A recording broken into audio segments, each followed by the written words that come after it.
Teachers decided that because I was a good swimmer that I should give it a go. I'd also seen my brothers play, so I decided that it would be a bit of fun and I'd have a go. So I started young, but I didn't start competing properly for another couple of years after that. And what was your training like during this time?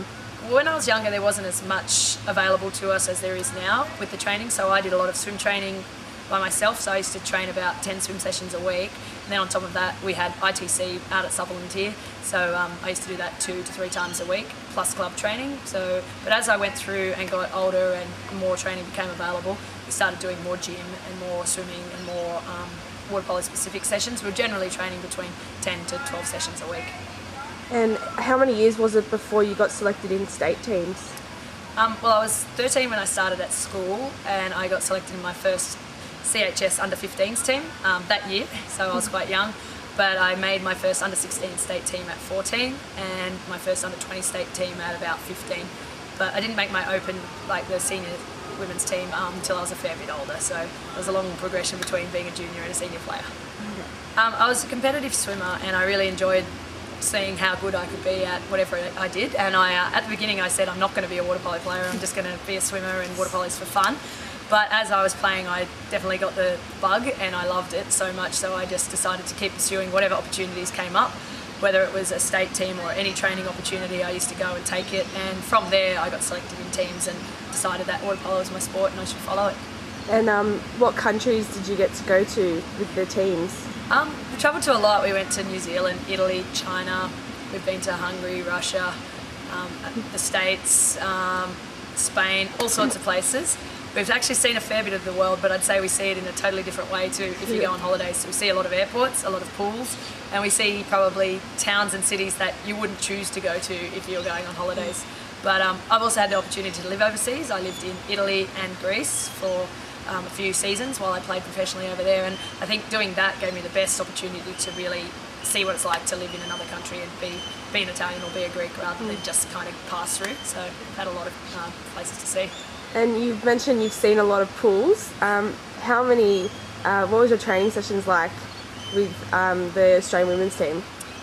So with the senior team we spent a lot of time in the pool.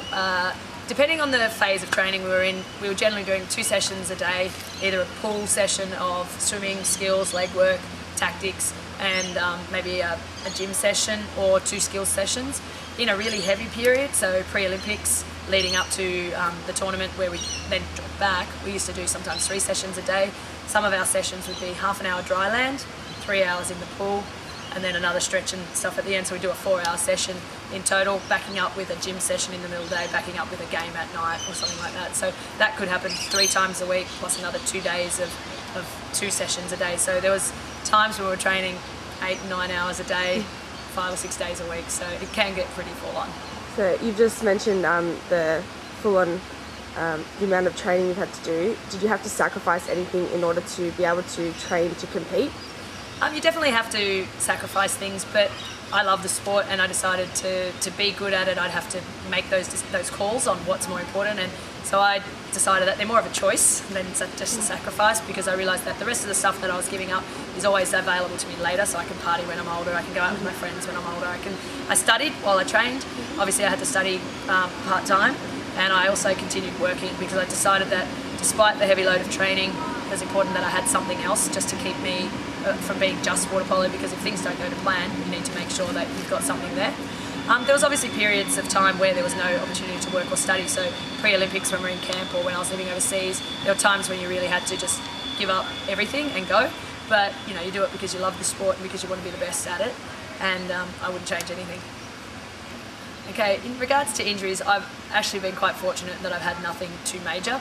My body was trained at a young age from swimming, so when we stepped up into the water polo side of things, I never really had anything massive. I've had a few shoulder niggles, back niggles from all the training, but nothing other than a broken bone in my hand. I haven't had anything that's really prevented me from competing or training. I've been one of the few that's managed to stay kind of injury free. But injuries that most people get are hips, knees, shoulders, and things like that. So they're quite, they're out there, everyone's getting them, but I was pretty fortunate. I think a lot of that comes to recovery and just what your body's like naturally. Some people injure naturally and some people are stronger, and I'm not very flexible, but I think that kind of helped me in that regard.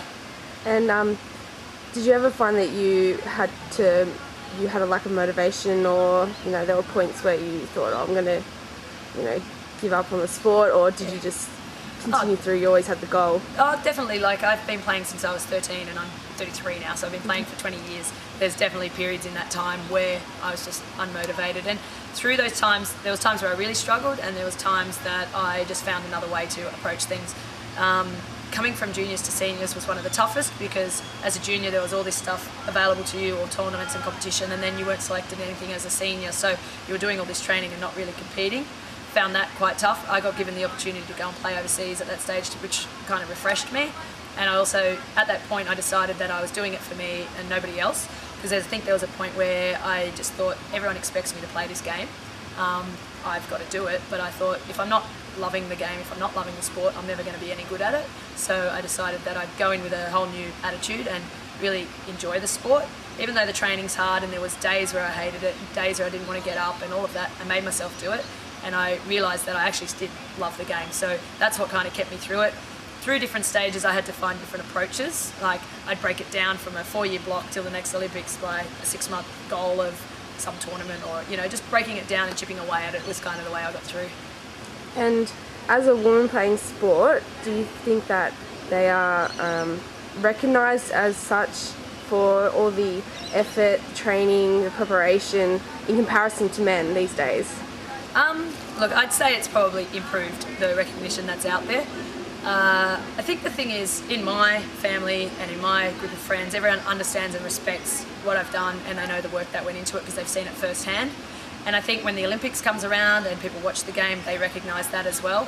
But because it's very low-key the rest of the time in regards to the media profile, I think people forget about the sport, and it's not in the paper every day. So there's definitely an imbalance in what's in the papers and in the media. But I think that when people are aware of it, that they're clued on to the fact that it is a tough sport and that you do dedicate everything to it, but it's just not out there that much.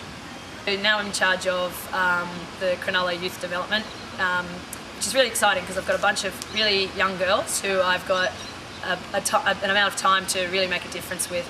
I get them at a young age where I can start to teach them the basics of water polo and stuff that they've missed out on over the last few years, teaching them to play the style of water polo that's out there now.